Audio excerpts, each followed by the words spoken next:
Bonjour à tous et bienvenue pour ce nouvel épisode de Mayenne TV. Comme vous le voyez, je suis avec l'homme aux 1000 défis, François Pervy, ici pas très loin de son vélodrome qui porte son nom. Bonjour François. Bonjour. Bon, est-ce que tu peux nous emmener justement dans l'un de tes derniers défis, l'America's Cup? Oui, bien sûr. Allez, tu m'accompagnes. C'est parti. C'est parti, on y va.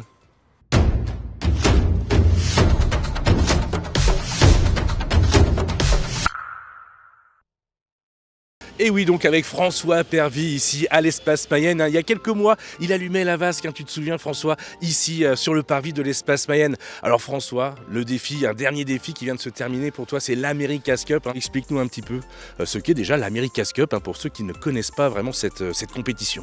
Alors l'America's Cup, c'est la compétition la plus vieille au monde. Elle existe depuis 1852, elle est même plus ancienne que les Jeux Olympiques. Et en fait, c'est une course de bateau, à peu près tous les 3-4 ans, ça dépend de l'organisation. Mais c'est surtout des duels. Des duels, et aujourd'hui, on est sur des bateaux qui ressemblent à des vrais Formule 1, sur des bateaux à foil. Donc sur des lames de carbone, le bateau vole au-dessus de l'eau sur ces foils. Et le but, c'est de faire des allers-retours pendant à peu près 20 minutes entre deux bouées. Mais pourquoi on va chercher un septuple champion du monde de cyclisme sur piste pour aller sur un bateau à voile? Eh bien cette année, la particularité de ce bateau-là, c'était l'énergie était produite non pas avec les bras comme on a pu le voir et comme je pense tout le monde l'a vu par le passé pour tirer les foils et les voiles, mais par des cyclistes. Donc moi en fait j'étais avec 3 autres cyclistes dans la coque du bateau. On avait chacun notre vélo et on pédalait pour alimenter et mettre sous pression une pompe hydraulique. Et on avait 4 marins à bord qui, eux, géraient les foils et les voiles, les gouvernails et puis l'inclinaison du bateau. Et c'était des sensations vraiment incroyables parce que plus on allait vite, plus le bateau vibrait. Et on avait vraiment des gros petits chocs parce que des fois, on prenait des vagues quand même. Mais les sensations sont vraiment incroyables. Tu sens toute la puissance du bateau quand on accélérait. On pouvait passer de 0 à 100 km/h en 20-30 secondes. C'était vraiment impressionnant. Incroyable. Alors tu faisais partie donc de l'équipage du défi français, l'Orient Express Racing Team. Le bilan de cette édition 2024 pour toi, déçu, des regrets? Parce que vous avez fini donc après le round robin, c'est ça? Oui, le round robin, c'est considéré comme les qualifications. En fait, seul le dernier des qualifications était éliminé.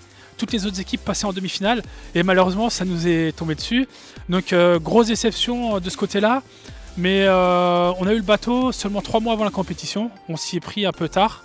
Les autres équipes avaient le bateau depuis plusieurs années.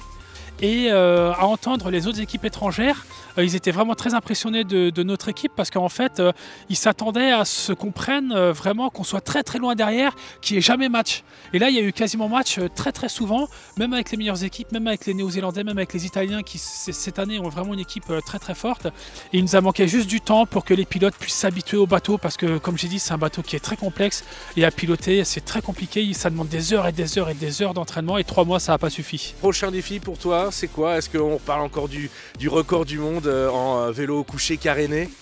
Oui, effectivement, donc cette année j'aurais dû le faire, mais puisque j'avais l'America's Cup... on peut pas tout faire. Oui, on peut pas tout faire. Donc j'ai fait le choix cette année de faire l'America's Cup, mais l'université d'Annecy avec qui je bosse depuis 3-4 ans maintenant m'a recontacté et m'a demandé si je voulais continuer à essayer de battre le record du monde de vitesse maximale en vélo couché caréné. Donc j'ai bien évidemment accepté, parce que l'année dernière j'ai fait 140 km/h sur du plat à la seule force de l'homme. Sur un vélo allongé. J'avais une petite brise vent de face l'année dernière et j'aurais eu la même brise vent dans le dos, je battais le record du monde. Donc potentiellement je l'ai. Ouais, pas grand chose. Donc potentiellement je l'ai vraiment dans les jambes. Et là avec tout l'entraînement intensif que j'ai réalisé cette année pour le bateau et l'année à venir qui va être une préparation aussi très spécifique, je vais un petit peu m'éloigner de mes qualités de sprinter, de pur sprinter que j'ai eu depuis 20 ans et je vais continuer à progresser sur les qualités qu'il faut pour être performant sur les 5 minutes d'effort intense que représente la tentative de record en vélo couché caréné. On sera là bien sûr dans un an à peu près pour ce grand départ et cette grande tentative de record. Alors cet été, tu étais consultant sportif pour France TV pour ces Jeux Olympiques, une magnifique période olympique-paralympique qu'on a vécu ici en France. Quelles sont tes impressions toi sur ces JO justement? Pour le cyclisme sur piste ou même pour en règle générale, apparemment ça s'est très bien passé. Ouais, l'organisation ça s'est très bien passé. Il y a eu beaucoup de critiques avant et puis en fait ça a tourné très rond. Et puis une ambiance de fou, hein, toujours partout, c'était beau. Un petit mot peut-être sur notre mayonnaise. Paracyclisme sur piste, Heidi Gauguin qui part avec 3 médailles d'argent. Elle a 20 ans, hein, toute jeune Heidi. C'est très bien. Après, je pense que on est tous un chouïa déçus qui rapporte pas l'or, parce que passer 3 fois à côté de l'or. Mais bon, comme vous l'avez dit, hein, elle est très très jeune. Et justement, c'est très bien pour l'avenir. Je pense que dans 4 ans, elle va avoir très bien progressé encore si elle bosse dur, si elle sait se remettre en question et qu'elle se pose les bonnes questions. Et voilà, en tout cas, elle a un grand talent. Maintenant, il faut le travailler, continuer de persévérer. Et c'est sûr, elle va nous rapporter des belles médailles d'or la prochaine fois. On l'espère en tout cas. Eh bien, merci beaucoup François de nous avoir ici accordé ce petit temps à l'Espace Mayenne. Bientôt, le 10 novembre prochain, dans quelques semaines, le Vendée Globe qui part avec le fameux VNB Montbana Mayenne, le bateau de Maxime Sorel. Ça y est, maintenant tu es un marin. Qu'est-ce que tu peux lui souhaiter à Maxime? Un marin, c'est un grand mot. Mais en tout cas, c'est sûr que je vais avoir un œil encore plus précis sur ce qu'il peut faire. Et donc, ce qu'on souhaite à un marin, c'est bon vent et bonne mer. Hein. Voilà, merci beaucoup François. Eh bien, on te souhaite plein de belles choses et on te suit bien sûr très prochainement sur Mayenne TV. Je vous dis à dans 15 jours. Salut, ciao. Salut tout le monde.